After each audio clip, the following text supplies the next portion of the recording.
minsan nakakasakit yung iba eh, no? Lalo na yung mga may jowa. Minsan dami mga patama sa Facebook na undas daw, sabi ni Kel, share sa undas na bukas, no? Yung iba naman, yung mga singles ay napo-pressure po. Napo-pressure sila na lalo na yung mga singles na hanggang ngayon wala pang asawa, no? Yung mga singles na lumampas na ng calendar para hindi pa dumarating. Siguro may pressure din sa kanila at siguro maging sensitive din tayo kasi there are times na na-hurt yung kanilang emotion. Amen? At lalo na rin sa Facebook na mamaya siguro after this ay makita natin yung mga pictures ng mga flowers, mga hearts, mga date sila, and then they pinopost nila. Siyempre, pag nagpo-post kayo, may mga naiinggit. Pero inuunahan ko na kayo, huwag kayong maiinggit. Kasi hindi lahat na may jowa, hindi lahat na may asawa ay masaya. Amen? Hindi ko yung sinasabi na walang kasiyahan doon, but you know what? Minsan kasi ang mundo, pinapakita niya yung iba't ibang kahulugan ng pag-ibig. No? There are misconceptions of love. Siguro isa dito yung, pakiclick daw for the next slide, please. Ito, maraming mga kahulugan kasi ng pag-ibig. Yan po, maraming mga kahulugan. Makita po natin sa ating slides. Yan, pakiclick, please. Yan yung mga, basta maging lang kayo para magkasabay po tayo sa ating slides. Ito po yung mga misconceptions po. Ito yung mga definitions na narinig po natin. Ang pag-ibig ay walang forever. Mali ho yun. Bakit mali yun? Kasi kung ito ang panghawakan nating pananaw sa buhay, ang pag-ibig ay walang forever. Delikado yan. Lalo pag nag-asawa ka na at sasabihin mo sa asawa mo, walang forever. Then, maghihiwalay kayo. Kaya siguro laganap ang divorce kayo. It is because ganito ang kanilang mga pananaw. Love doesn't last. Ibig sabihin, walang forever. Pero hindi yung totoo yun. Mamaya makita natin bakit mali yung conception ng pag-ibig na yan. Isa pa is, love is equated only to sexual relationship. Ang definition ng tao ngayon, lalo na sa pinapakita sa mga pelikula, sa mga Korean movies, it's more on the romantic side. It's more on sexual relationship. At sa ayaw gusto natin, ito na yung mga pananaw ng tao. Pagdating sa pag-ibig, ay sexual relationship agad. Well, nakakalungkot dahil kahit tanungin niyo yung mga kabataan natin ngayon, marami sa kanila ang ganun kanilang pananaw. Kung mahal mo ako, ibigay mo yung sarili mo sa akin. Ganun sila eh. At gusto kong maramdaman na mahal mo ako, kaya yung babae, bibigyan niya yung sarili niya sa isang, parang maramdaman ng pag-ibig ng lalaki. Which is, ito ay mali, katuruan, kasi love is not equated to sexual relationship. At love is reduced as romantic. Ang pinapakita sa atin ng mundo ay ang pag-ibig is more on romantic. Tignan mo yung mga nilalabas nilang mga movies. Ng mga kapanahonan namin, ang nauso sa Pilipinas ng mga movies, yung mga series na galing sa Spain. Yung mga, kung maalala niyo, mga Marimar, maalala yung mga ganun na pelikula. Marimar. The same concept, no? Na may parang dalawang lalaki, isang babae, magkaribal sila, tapos humantong sa patayan. Parang alam mo na yung ending na pinapanood ko na lang. Alam ko na yung ending. It's more on yung bang pinapakita nila na ganito ang love, romantic, and then pagkatapos naman ng mga Espanyol, dumating naman yung mga singkit. Usong-uso na ngayon ng mga Korean novela. Tapos kahit saan ka pupunta mo lang, sa mga millennials natin, ang lagi natin nakikita na pinapanood nilang mga Koreano. Mga Koreana na para bang kinikilig sila sa mga presentation and pinapakita ng movie na ito na ang laging emphasis is romantic. Okay? Well, mayroon din mga ibang mga pinapakita nila ng kahulugan ng pag-ibig katulad ng family love, which is maganda rin. No? Pero bihira, more on, alam niyo po ba na yung buhay pag-ibig na hindi naman ganun katotoo. No? It's not realistic. Kaya kung tatanungin niyo po ako, pag mahilig ako manood sa mga ganyan, hindi po ako marunong. Kaya tanungin niyo si Sister Grace. pag nag sa sinehan, tapos manood kami ng gano'n, natutulog po ako. Kasi walang dating sa akin kasi sabi ko, ito ba talaga yung ibig sabihin ng love? Well, it's pa, even sa Hollywood, pag ginagawa nila mga pelikula na napakaganda, pero sa personal lang pamumuhay, alamak ang divorce sa Hollywood. Yun ba yung sinasabi natin na pinapakita nilang tuloy na pag-ibig through movies, samantalang sa kanilang private life, divorce, nasira ang kanilang pamilya, walang nakatagal sa isang relationship. And yet, they are trying to define what is love. At minsan, ang pag-ibig ay nagiging last, nagiging last. Ibig sabihin, nakukonfuse ngayon. Pag sinabing love, minsan, yung pala ay last. L-U-S-T. Ibig sabihin, selfish desires ang nangyayari. No? Kaya, I remember last year or 2 years ago na nagkaroon kami ng mga true love weights ng mga kabataan kasi kailangan nilang maintindihan ang kahulugan ng pag-ibig. Kasi ang mga pelikula natin ngayon, ang mundong ito, ay sila ang nagbibigay ng kahulugan sa isipan ng mga tao. What it means o anong ibig sabihin ng pag-ibig. Na, to the point na sa kabila ng iba't ibang kahulugan, at imahe ng pag-ibig na pinapakita ng mundong ito, maraming pa rin ang nauuhaw sa pag-ibig. Amen? Bakit sa kabila ng pag-ibig na pinag-uusapan sa bawat sulok, sa entertainment, sa sports, sa movies, sa pelikula, lahat, puro pag-ibig, pag-ibig. Pero maraming nauuhaw ng pag-ibig. At bakit kung may pag-ibig, at tulay yung tinuturo nilang pag-ibig, bakit maraming mga broken relationship, broken families, broken husband and wife relationship, parents to children, bakit maraming nawawasak na pamilya kung may tunay na pag-ibig sa pinapakita ng mundong ito? Kaya dumating in 1970s, may isang composer ng awit, mga mahusay ng mga musicians, na nag-compose sila ng isang awitin. At yung awitin na to ay alam ng karamihan sa atin. Na noong panahon pala ng kultura ng mga kabataan in 1970s, unang mga henerasyon sa atin, ito ang kanilang hinahanap. I wanna know what love is. I want you to show me. I wanna feel what love is. I know you can show me. Parang gusto niyong kantahin, na. Pero narinig ko sa video okay, kinakanta nila, I wanna know what love is. Pero itong song na to ay nagpapakita, pag unawain niyo yung kapanahonan ng 1970s hanggang sa panahon natin ngayon, ito yung kinauuhawan ng marami. Yung tunay na pag-ibig na hindi nila makita, maaring sa mga artista, sa kanilang pamilya, sa kanilang mga kaibigan, at maging sa church. Kaya nakakalungkot sa panahon natin ngayon, na maraming nauuhaw ng tunay na pag-ibig sa kabila ng pag-ibig na pinag-uusapan natin every February 14. And that is a reality. Why there are pains in relationship, unforgiveness, and broken relationship. Kasi even sa mga panahon natin, yung mga panahon ng mga millennials, sila po ay nauuhaw ng tunay na pag-ibig. Sino sa atin ang nauuhaw ng pag-ibig?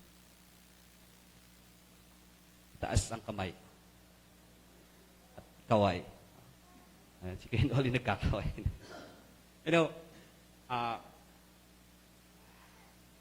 Ang problema kasi dito, kung bakit maraming nauuhaw sa pag-ibig is because we cannot find the true definition of love.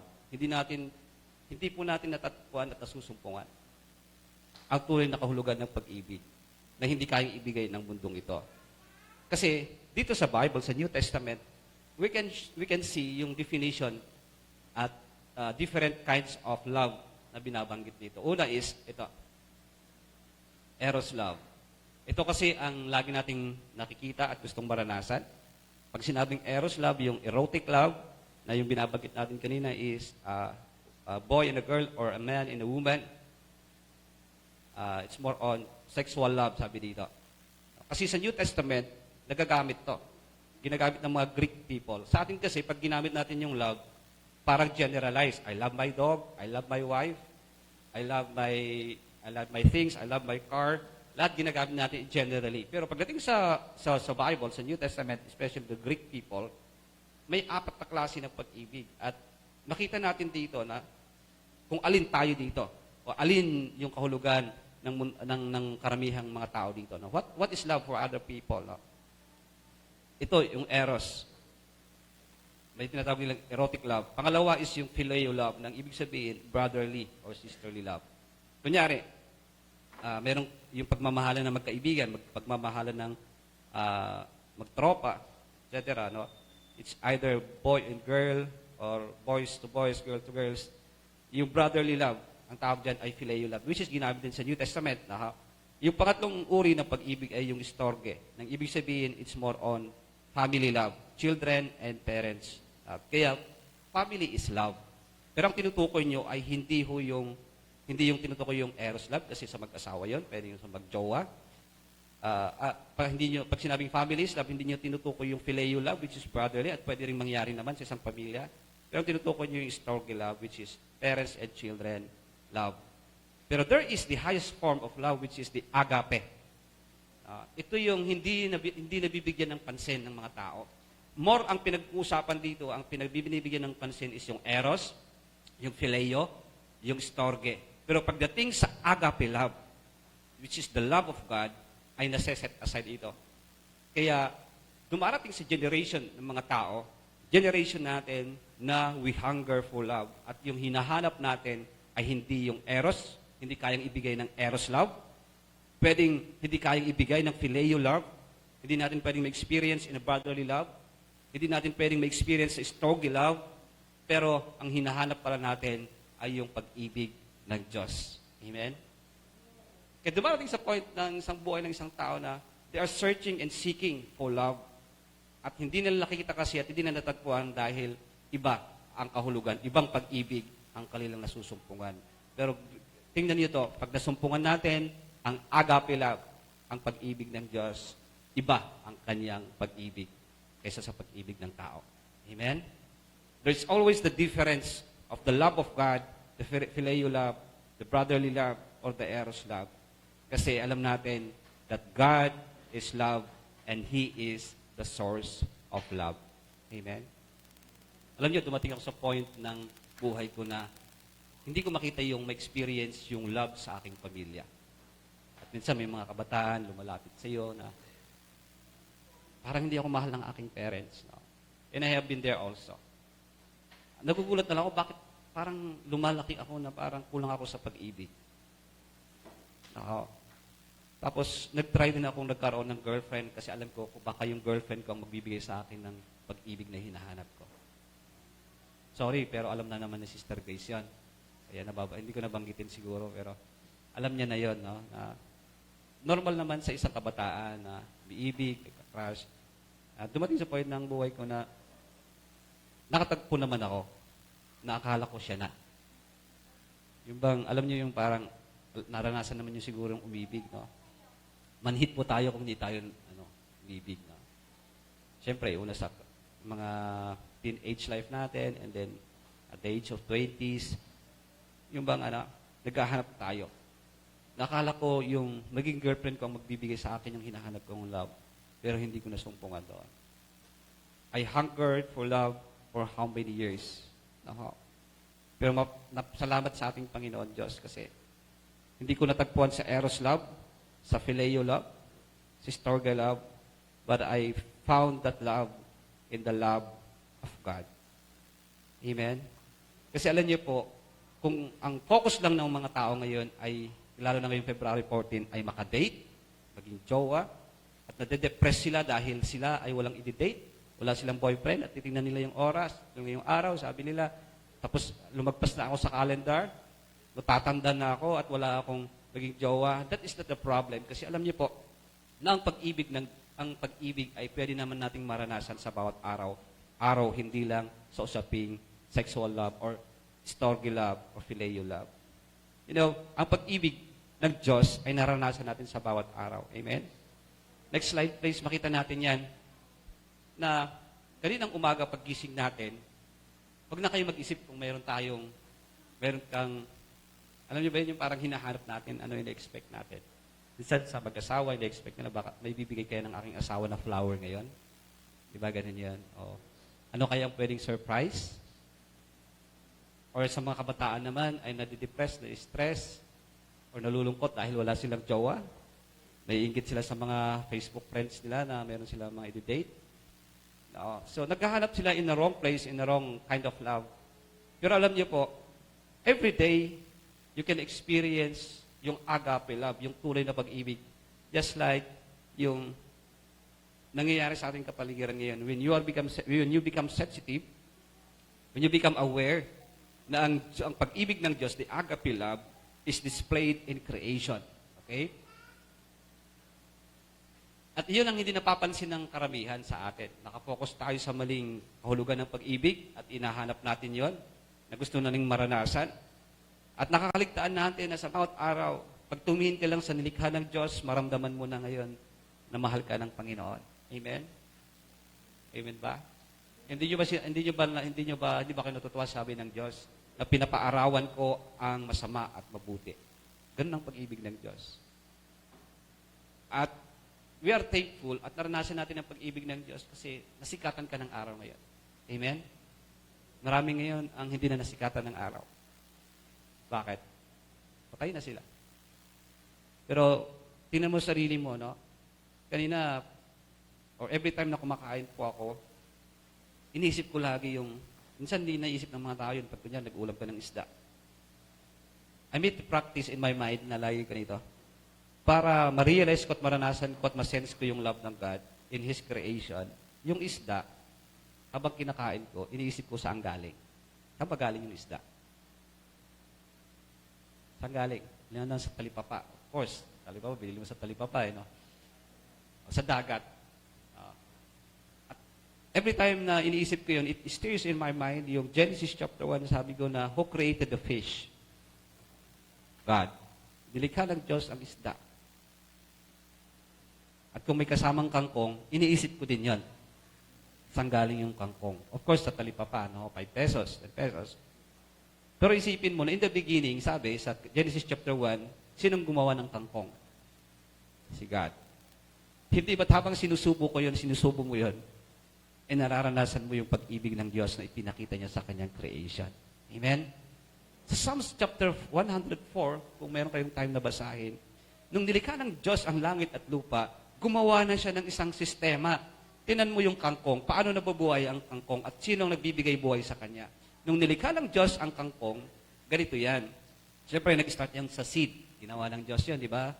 Yung buto, tapos malaglag sa lupa, tutubo yon at gumawa ng Diyos din para yung kangkong ay mabuhay, na gumawa siya ng ulan. At habang umuulan, nadiligan yung kangkong, lumalago yung kangkong. Para may kainin ka at kainin ako. Ganon ang pag-ibig ng Diyos. Amen? Because the love of God provides. Amen ba? Anong ulam nyo kanina? Hotdog. Every time magandang i-practice natin yon para hindi ka malulungkot na akala mo walang nagmamahal sa'yo. But in the creation of God, in the beginning, God created the heavens and the earth. Let there be light, let there be water, let there be animals, and everything He created na makita natin sa ating paligid. Gumawa ng Diyos ng isang sistema para mapakain tayo, para maranasan natin ang kanyang pag-ibig. Katulad na lang pag kumakain ka ng baboy, saan galing yung baboy? O yung baka, sinigang na baka. No? Imagine that na tuwing susubo ka, no, you feel and you experience the love of God, na doon pa lang sa kanyang paglikha, pinakita niya ng kanyang pagmamahal. Amen? God's love provides. Dahil mahal ka niya, pinoprovide niya lahat ang ating mga pangailangan.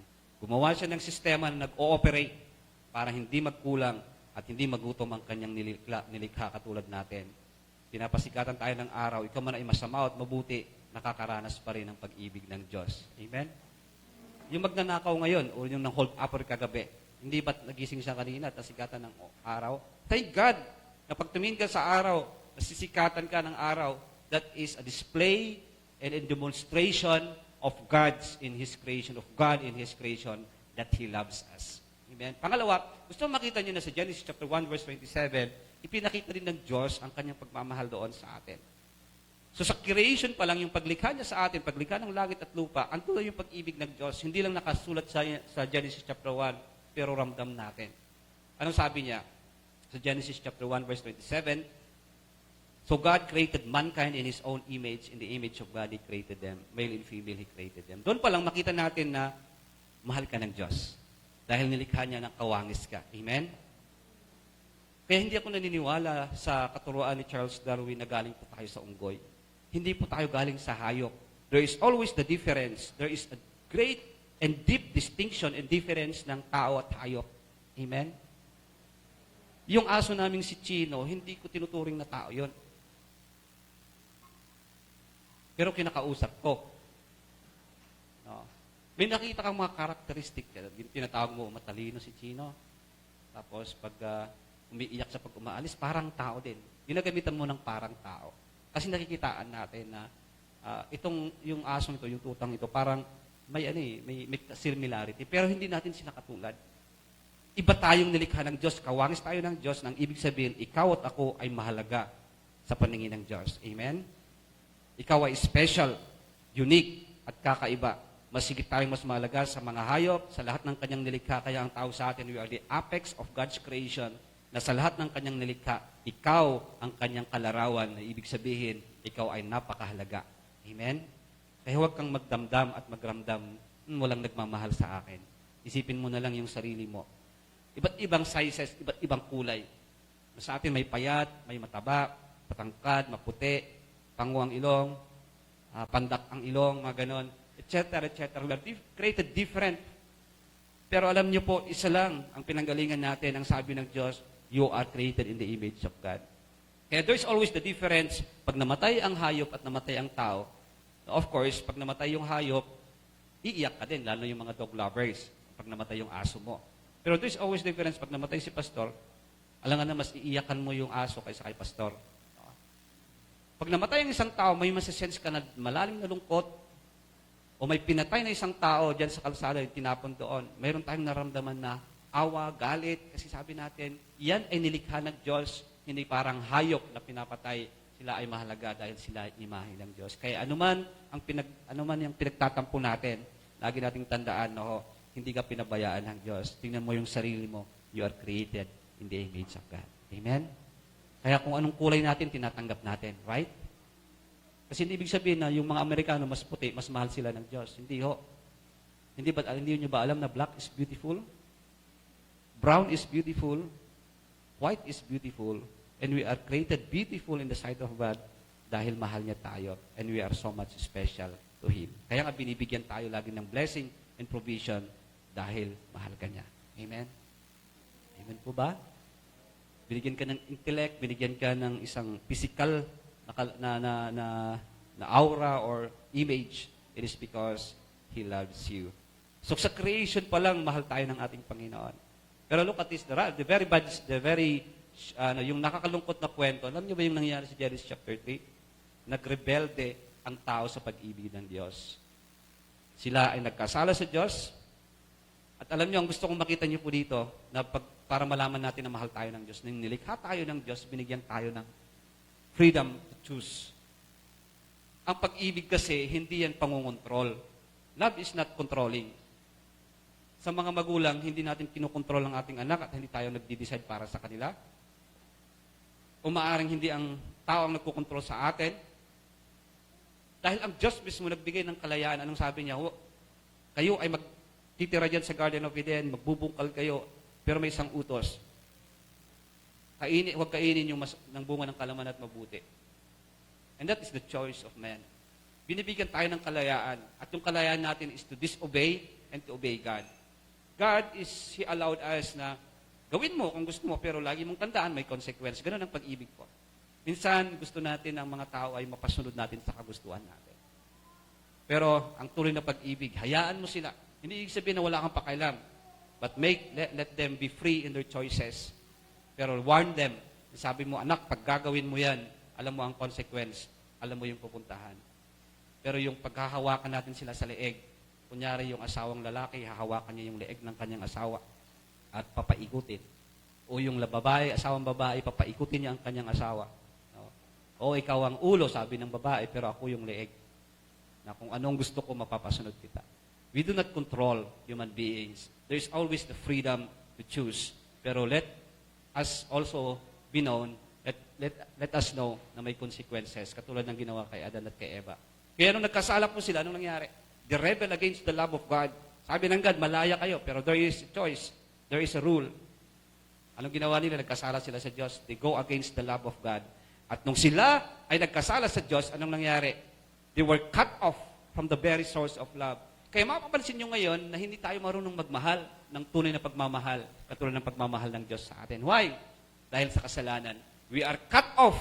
Nahiwalay na tayo sa tunay na pinagmumulan ng tunay na pag-ibig, which the agape love, the love of God, which is the highest form of love, na what is displayed in creation.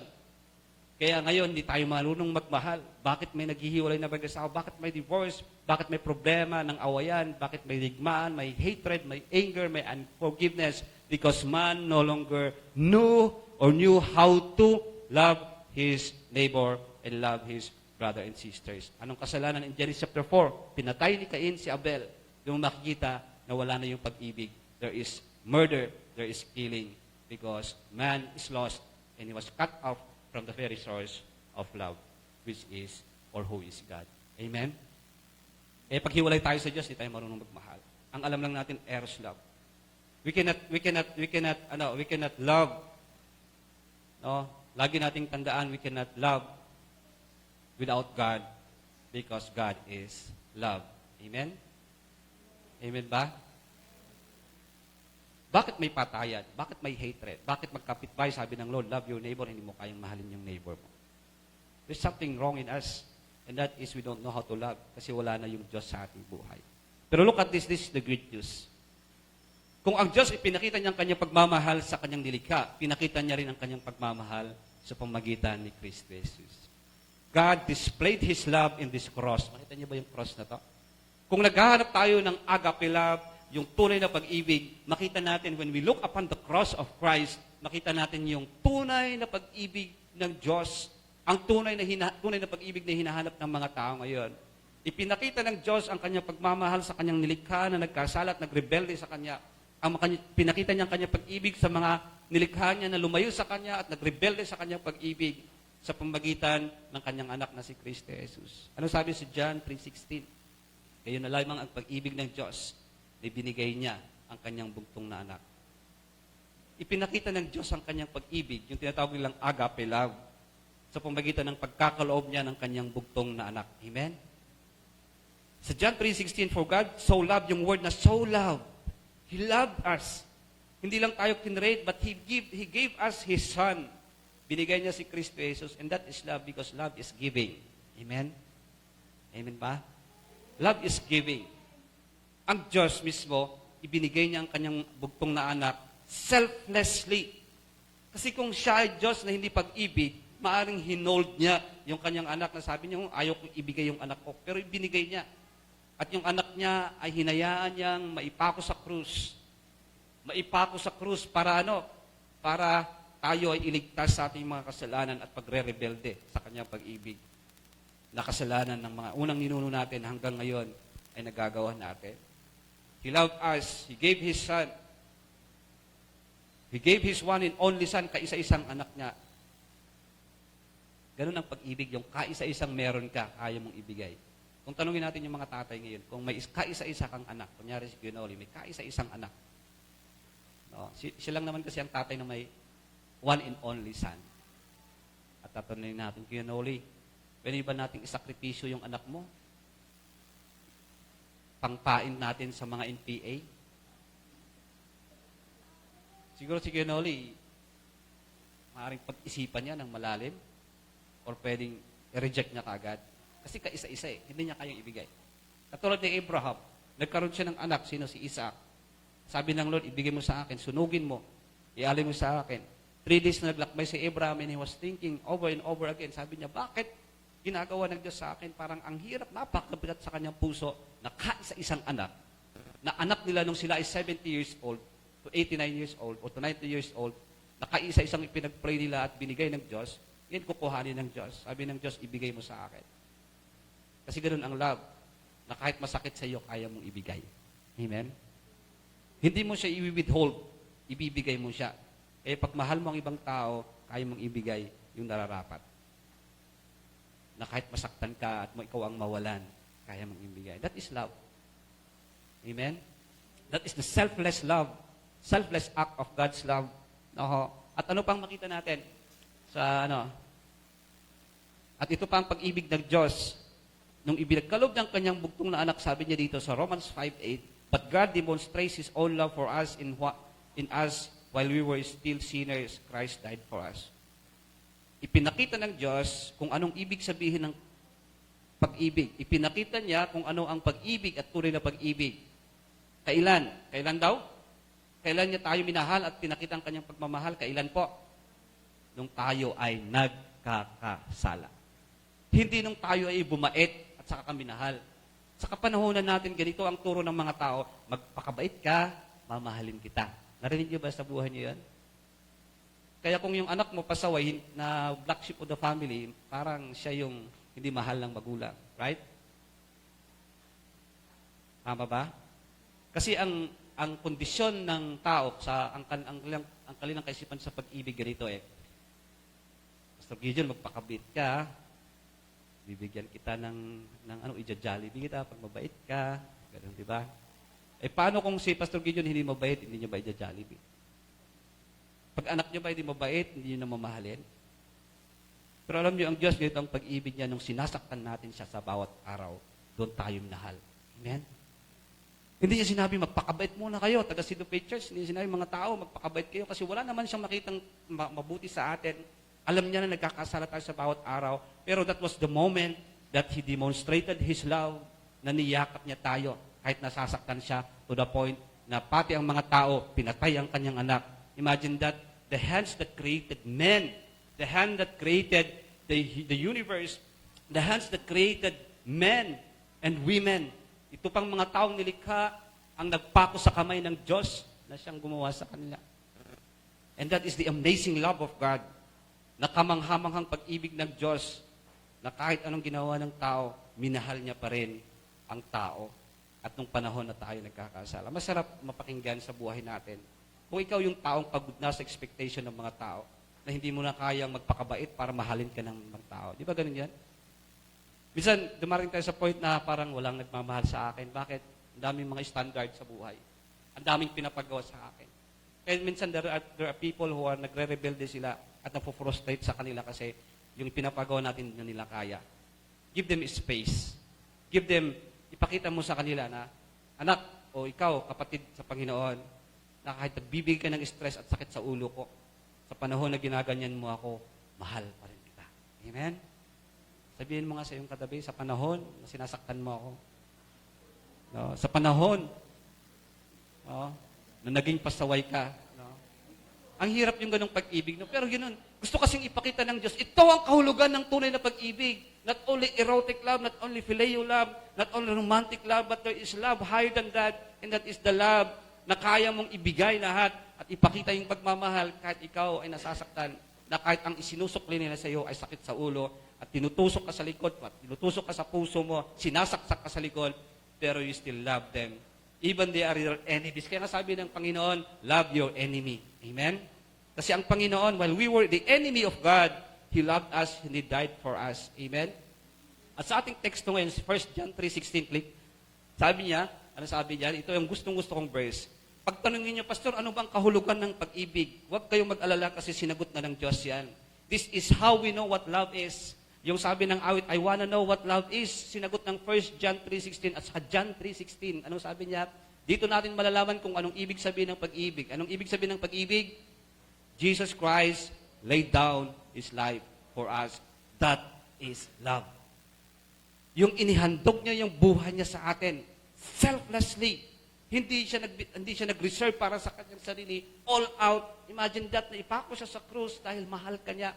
At alam niyo bang ibig sabihin ng cross kung bakit nakaganyan? Dahil gusto kanyang yakapin at yakapin ang buong mundo. He loved so much the world, human beings like us who rebels against Him.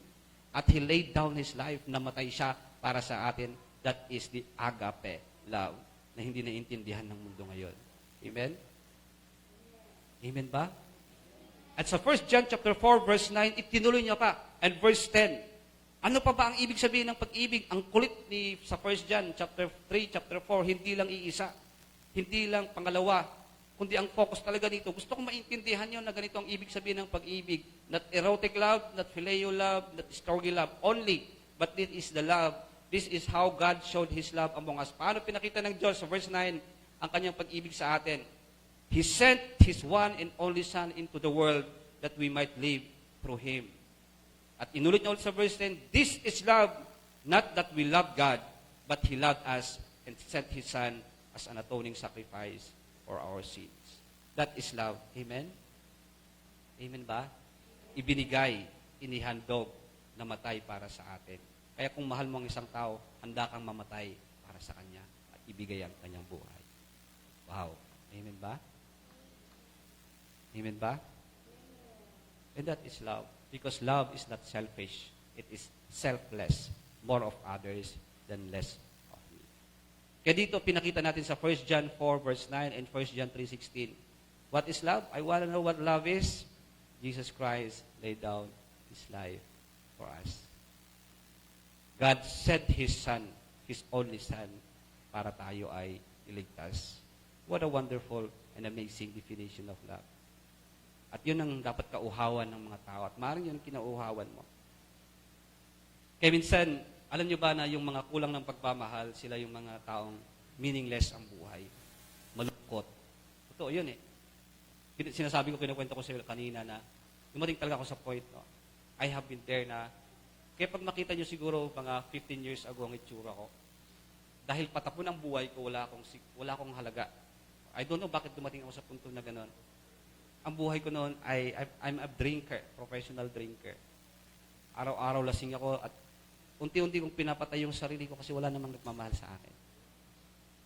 I was raised in a culture na bihira lang yung pag-a-appreciate nila. Bihira ka lang lumaki sa isang kultura na sabi na, alam mo, ang gwapo mo. Diba? Yung, siguro, hindi lahat ng, pero there are, Filipino culture minsan kasi ganito yan eh. Wala kang marinig na encouragement, positive words. Puro mura na nga sa labas, pagpasok mo sa bahay, puro mura pa. At puro pagda-down sa buhay mo. Napakasarap na, at pagpunta ka pa sa church, puro pa mura din. Ang pangit naman, no?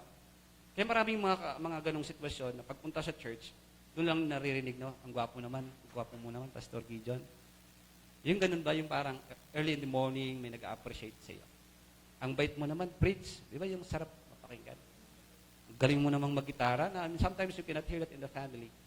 And you cannot feel that in your relatives at hear that in your relatives. Na yun yung hinahanap ko na something na magbo-boost sa'yo at maramdaman mo na you are special. That's why I'm looking for love into wrong places. Na to the point na sabi ko, Lord, patayin ko na ang sarili ko. Sa paanong paraan? Drinking, killing me softly. Yung unti-unting pinapatay mo yung sarili mo at patapon yung buhay ko. Kaya nabuhayan yung loob ko nung nagkaroon ako ng girlfriend. Sabi ko, this is the moment. Ito na yung panahon na parang maramdaman ko. Pero nung nag-break kami, lalong grabe. I was so devastated. At in the year 2001, hindi ko makakalimutan, sa paghahanap ko ng pag-ibig, may isang mga kabataan sa akin nag-invite, sabi nila, Pastor, bro, sabi nila sa akin, na lagi ka namin nakikita, nakatulog sa kalsada, no, lasing, minsan naiiyan mo yung pantalon mo, parang gano'n. In-invite ako sa church, and one Friday, I entered the church kasi sabi ko, maraming chicks sa loob. Baka doon ako makahanap ng kapalit ng nag-break sa akin. So I was in the church. Pero that Friday, I was not expecting. Tumayo ang isang pastor at in church, doon ko rin naramdaman yung pagmamahal ng mga kapatiran. Pinapakitaan ako ng pagmamahal katulad ng yung pag-ibig ni Kristo na mayroon sa kanila. Doon ko naranasan na experience ngayon yung mga encouragement. Alam mo, bro, nalaman ko, galing mo palang mag-gitara, no? Turuan mo nga ako. Sabi niya, ang bait-bait mo naman, Kuya Gideon, mga ganun sila noon eh. Kaya sabi ko, I found a place. No? Kung si Ed Sheeran, I found the love. Natagpuan niyang pag-ibig sa kapwa niya, I found the love kanino, kay Kristo Jesus, and I found the place, I found the church na nagmahal sa akin. Kaya ako nagpastor dahil sila mismo nagsumuporta sa akin. Nung magpapastor na ako, sabi, sige, suportahan ka namin. At nagulat yung mga kainuman ko, sabi nila, aba, ang mga tropa mo ngayon, taga-church pastor, gano'n ang rabla sa akin. And they are teasing me, gino-joke nila ako. Tapos yung dala-dala kong Bible noon, nilagay ko sa makapal kong jacket kasi pag nakita nila yon, nagtatawanan ako. Pero hindi nila alam yung nangyari sa akin. They never understand na yung nangyari ng moment na yon, I felt the love of God. Mahal niya ako. At ganun din ang gagawin niya sa iyo kung isusuko mo ang buhay mo sa Kanya. Amen? Amen ba? God loves you and He gave His Son. At pag tinanggap natin to John 1:12, kung tatanggapin natin si Kristo Jesus at manalag tayo sa Kanya, hindi lang tayo magiging special sa ating Panginoon, hindi lang tayo maayos ang buhay natin. Next slide please. But we will become children of God. Dahil una sa lahat, ang nakita nating pag-ibig ni Kristo Jesus ay unconditional. Amen? Walang kondisyon. Minahal niya tayo dahil hindi tayo mabait. Hindi niya binigyan tayo ng kondisyon. It is unconditional. He loves us unconditionally. Hindi niya hiningi yung ating kabaitan bago niya tayo mahalin. Ang pag-ibig ni Kristo Jesus ay selfless love at ang pag-ibig ni Kristo Jesus, ang pag-ibig ng Diyos ay limitless. Kaya kung ano man ang pagkukulang ng mga tao sa atin, yung kakulangan ng kanilang pag-ibig sa atin, na hindi kayang maibigay ng ating asawa, hindi kayang maibigay ng ating pamilya at kaibigan, hindi kayang ibigay ng church, lagi niyong tandaan, may nag-uumapaw na pag-ibig ng Diyos na pag naranasan natin kay Kristo Jesus, mafe-fill in lahat yung mga kakulangan na yon. Amen? Because the love of God satisfies us. Amen po ba? Amen. Because in Him, in Christ, yung pag-ibig ni Kristo Jesus, we are loved and we are special and we are unique. Meron ng halaga ang ating buhay at tayo ay magiging anak ng Diyos. Sabihin nga natin, anak ng Diyos. Ako ay anak ng Diyos. Alam niyo po, pag tinanggap niyo yung pag-ibig ni Kristo Jesus, pag tinanggap niyo si Kristo Jesus sa buhay niyo, you will become a child of God, sabi sa John 1:12. At sabi sa 1 John chapter 3, verse 1, sabi niya, how great is the love the Father has lavished on us that we should be called children of God, and thus it was we are. See what great love the Father has lavished on us that we should be called children of God. Hindi ka pala magiging anak ng Diyos kung hindi mo tinanggap ang pag-ibig ni Kristo Jesus sa buhay mo. Kung hindi natin tinanggap si Kristo Jesus sa buhay natin, hindi natin maranasan na tayo maging anak ng Diyos. Maging anak lang tayo ng Diyos sa John 1:12 pag tinanggap natin ang kanyang pag-ibig. Amen? Kaya hindi ako naniniwalang tanong ko lagi sa Bible study namin yung mga ibabaptize. Naniniwala ba kayo ng lahat ng nilalang ng Diyos ay anak niya? Sabi ng Bible, hindi lahat. Dahil sa John 1:12, if we believe, if we receive Him as our Lord and Savior, we will become child of God. It's only by receiving Christ, it's only by believing in Christ and receiving His love and acknowledging His love that we will experience that identity. Magkakaroon ka na ngayon ng pagkakilanlan, which is you become a child of God. We accept the love of Christ, the agape. It transforms us and give us the identity that no one could accomplish. Hindi pwedeng si pastor ang magsabi sa iyo na ikaw ay anak ng Diyos. Hindi ho. Only by your faith and only by receiving Christ in your life. Now, pinag-usapan natin dito ngayon ito yung katotohanan eh. Sabi sa 1 John chapter 3 and chapter 4, pag babasahin natin ang kabuuan, isa lang itinuturo niyan. Na pag tayo ay nakakilala at nakaranas sa pag-ibig ng Diyos, marunong din tayong magmahal.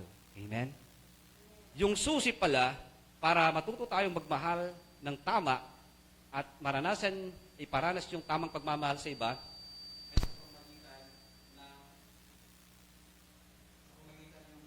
maranasan natin yung pag-ibig ng Diyos. Pag naranasan natin yung pag-ibig ng Diyos at ang pag-ibig ng Diyos ay nasa sa atin, si Kristo Jesus ay nasa sa atin, and then we will also learn how to love. Kaya sabi sa 1 John chapter 3 verse 16, anong sabi? This is how we know what love is. Next slide please. Jesus Christ laid down His life for us, and we ought to lay down our lives for our brothers and sisters. Parang sinasabi dito, no? Kung nalaman at naranasan natin ang kahulugan ng tunay na pag-ibig at iyon ay binigay ng Diyos ang kanyang buktong na anak sa atin, kung si Kristo Jesus ay nasa atin, ang susunod dyan ay ganito. Ibibigay din natin at ihahandog din natin yung buhay natin sa iba. We'll also lay down our life. Magkasunod ho yan, hindi mo pwedeng sabihin na I love you God or the love of God is in me, pero you hate your brother. Yun ang sinasabi dito sa 1 John chapter 4. Anong sabi niya?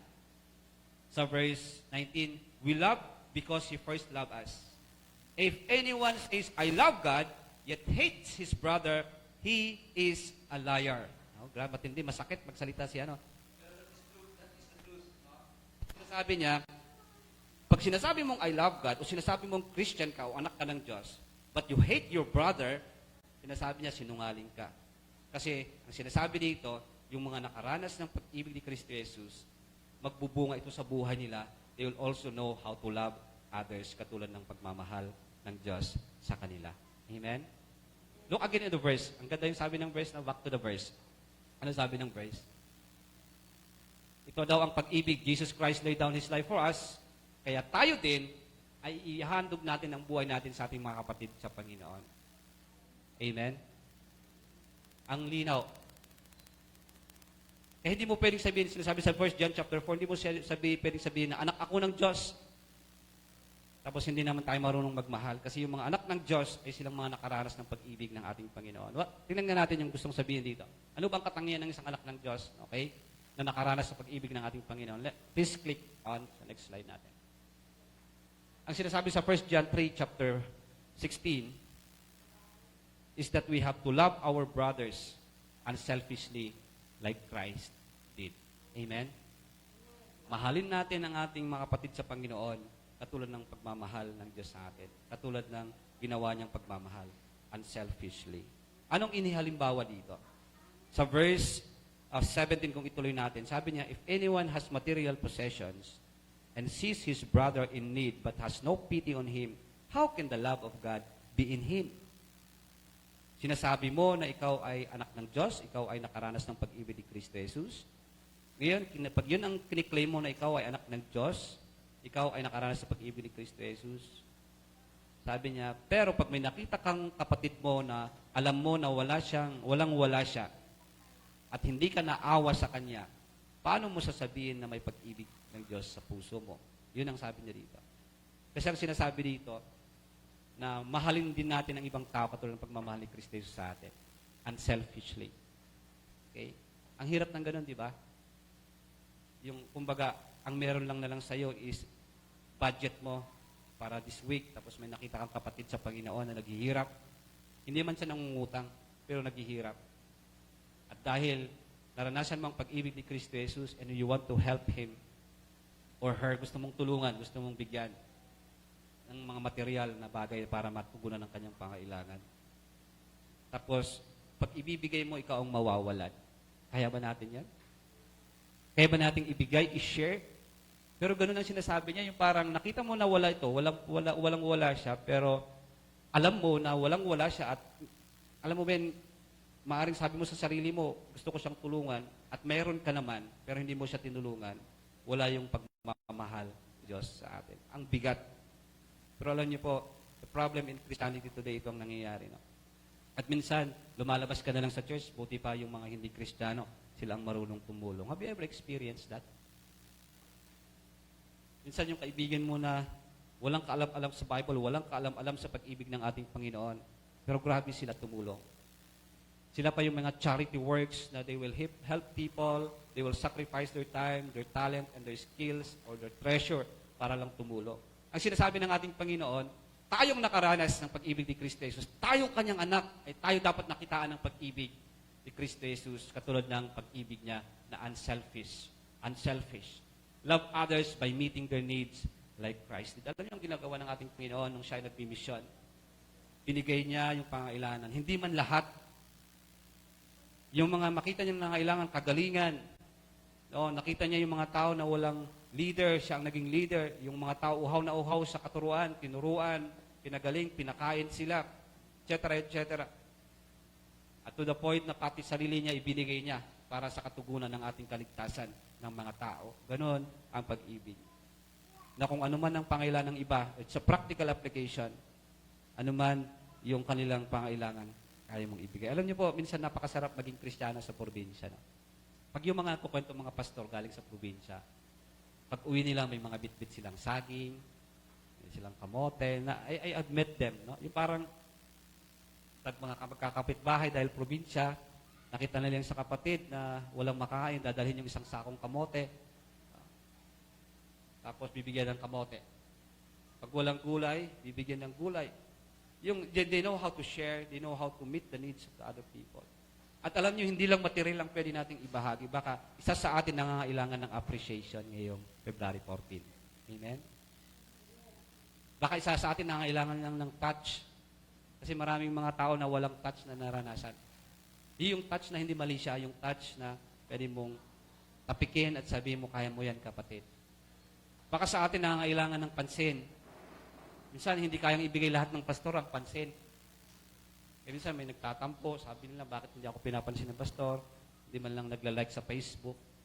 Lalo sa panahon natin ngayon, na alam niyo po na ang basihan ng pagmamahal at pagtanggap ay yung sa padamihan ng like. Sino sa atin ang nagtatampo pag hindi nala-like ang kanyang picture? Oh. Bakit si ganito ang daming like, ang daming heart, pero ako hindi? Kasi ang pinapakita ng Facebook, the more na marami kang like, maraming nagmamahal sa iyo. Hindi ho yun totoo. Kung yun ang hinahanap natin, mapoprostrate lang tayo at magtatampo tayo. Maagagalit tayo sa ibang tao. Kasi alam mo, kahit wala kang like, merong isang taong nagla-like sa iyo, ang ating Panginoon. Amen? You are valuable. Hindi ang sukatan na ikaw ay tanggap ng community at mahal ng tao kung mas maraming likes sa iyo. Minsan nga, nag-like lang sila dahil nila-like mo din sila. No? Hina-heart mo dahil, heart ko kasi pastor dahil nerd ako kahapon. Di ba ganun yun? No? It's the measurement sa panahon natin ngayong mga millennials, pero hindi ho yun.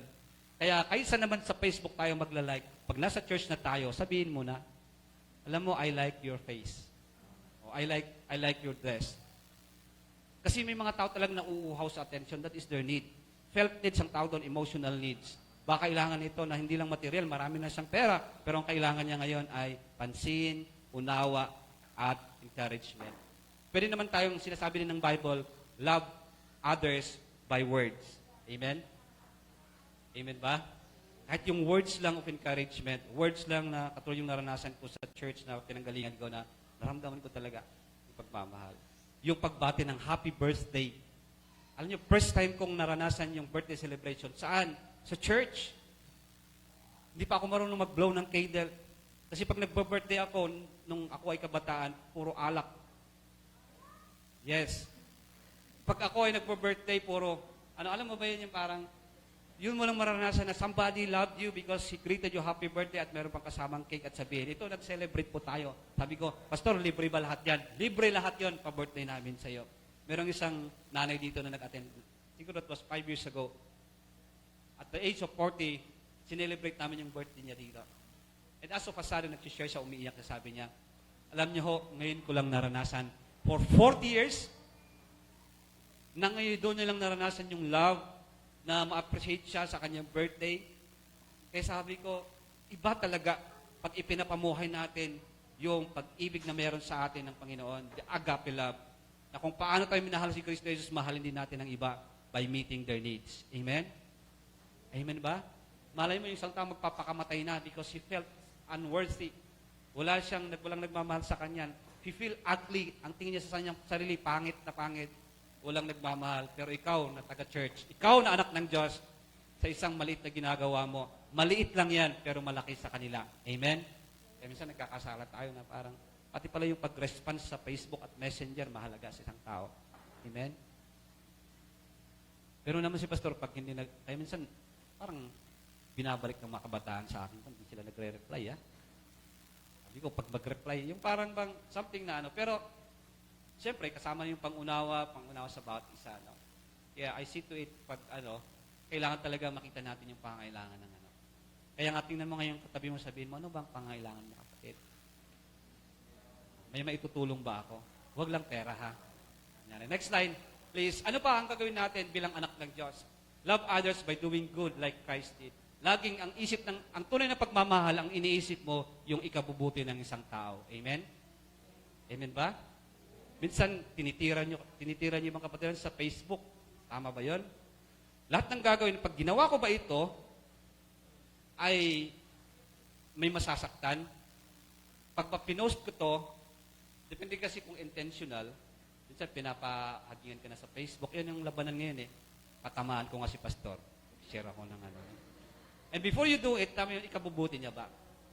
O kaya, nag-happy-happy tayo, punta tayo somewhere na, yung parang alam mo yun, lahat tayo, kunyari, grupo lang tayo, nagkayayaan, punta tayo ng Tagaytay, nagkainan. Sabi, wag kang magpo-post, ha? O bakit ka wag kang magpo-post? Dahil baka may maiinggit. Minsan maganda rin yan. You think of other people na Kasi minsan naman, meron namang sinasadya, i-post mo para mainggit sila. That is not doing good. Love does not brag, sabi sa 1 Corinthians. Love does not boast. Huwag kang nagmamayabang. Kunyari, may natanggap ka. Okay lang na mag-post sa Facebook, thank the Lord. Pero huwag naman yung ipagmayabang mo. Ipakita ko sa Facebook na to na ako ang number 1 ngayong pandemic sa online class. No? Tapos yung brag, para naman para maliitin mo yung ibang tao. That is not good. Kaya sabi sa 1 Corinthians 13 na, love does not boast, at laging sabi niya rin na love does not envy. Kung bakit may naiinggit dahil may nagmamayabang. Kapag ikaw naman naiinggit ako sa kanya, sabi mo hindi na love yon. Dapat pag okay siya, number 1 siya, palakpakan natin, congratulations. Diba? Amen? Amen? Ikaw na ang number 1, ako na ang number 2. Pero pag may jealousy, hindi na love yan. Titingnan mo, magpo-post din ako. Kung nag-post sila, napunta sila sa flower, nag-post sila sa Tagaytay, magpo-post din kami, nagpunta kami saan? Sa Baguio. Kaya pa, tingnan mo, may competition na sa Facebook, no? Kasi parang may pataasan na. That is not love. Because love is thinking for the good of other people. Amen? Pagsasabihin ko ba itong word na to, makakasama sa kanila. Kaya dapat yung mabuti ay kabubuti ng ibang tao. Because yun ang ginawa ng Diyos sa atin. Lahat ng kanyang ginawa ay sa ikabubuti natin. Namatay siya para sa atin for our good. Amen and amen. Amen po ba? Next, what else love? Listen natin kasi overtime na ako. Love others by forgiving them like Christ did. Alam niyo po, ang pagpapakita ng pagmamahal ay yung pagtanggap sa pagkakamali ng ibang tao sa atin. Alam niyo, there came a time in my point of my life na ako po ay humingi ng tawad pero hindi ako pinatawad. Sabi ko, Lord, matindi to. Pero kahit anong galit niyo sa isang tao, ang gagawin natin, yung mga humihingi ng tawad ay patawarin natin dahil pinatawad ka ng ating Panginoon. Amen? Amen ba? Bakit hindi ka marunong magpatawad? Dahil ba ikaw ang matino, ikaw ang mabuti, ikaw ang perfect? Lagi mong tandaan, minahal ka ng Diyos, pinatawad ka, kaya marunong din tayo magpatawad at ibigay natin ang hinihingi ng ibang tao. Amen? Learn to forgive others dahil yung mahal natin ang iba. Okay? Sabihin mo ngayon sa katabi, mahal kita, pinapatawad na kita. Yeah. Loving other brothers and sisters affirms that we are God's children. Kaya sabi sa 1 John 3:10, sabi niya, pag tayo nagmamahalan, nagpapakita na tayo anak ng Diyos. Basahin niyo na lang, picturean niyo na lang siguro, basahin niyo sa bahay. Isa pa, sinasabi sa 1 John chapter 3 and chapter 4, loving our brothers and sisters manifest God's presence. Pag hinahanap niyo ang presensya ng Diyos, magmahalan tayo, andoon yung presensya ng Diyos. Amen? Sa isang pamilya na puro away, laging may tensyon, laging may muraan, may alitan, samaan ng loob, wala yung presensya ng Diyos kasi wala yung pag-ibig doon. Pero sa isang church, isang pamilya na nagmamahalan, andun yung presensya ng God. Amen? Sabi sa verse 15, if anyone acknowledges that Jesus is the Son of God, God lives in Him and He in God. And so we know and rely on the love of God has for us. Sabi dito, balik ako sa verse 11 kasi sabi niya dito, sa 1 John chapter 4 verse 11, dear friends, since God so loved us, we also ought to love one another. No one has ever seen God, walang nakakita sa Diyos, but if we love one another, God lives in us and His love is made complete in us. Lagi nating tandaan, walang nakakita sa Diyos, pero kung nagmamahalan tayo, pinapakita natin yung pagmamahal ng Diyos sa bawat isa sa atin dito sa church nito, andoon ang Panginoon, andito ang Panginoon, at nagse-celebrate tayo in the spirit of love na alam natin na nagmamahalan tayo dahil pinapamuhay natin ang pagmamahal ng Diyos. Amen? Amen po ba? Kaysa isang pamilya, ang mapapansin mo kung ang nananaig sa pamilya mo ay away, laman, flesh, hatred, umuraan, magtalikuran, kung anong pinagsasabi. Tingnan mo yung warning ng Lord, no? Hindi yan pagmamahal. Dahil una sa lahat, naghahari ang kasamaan, ang anger, at ang kaaway.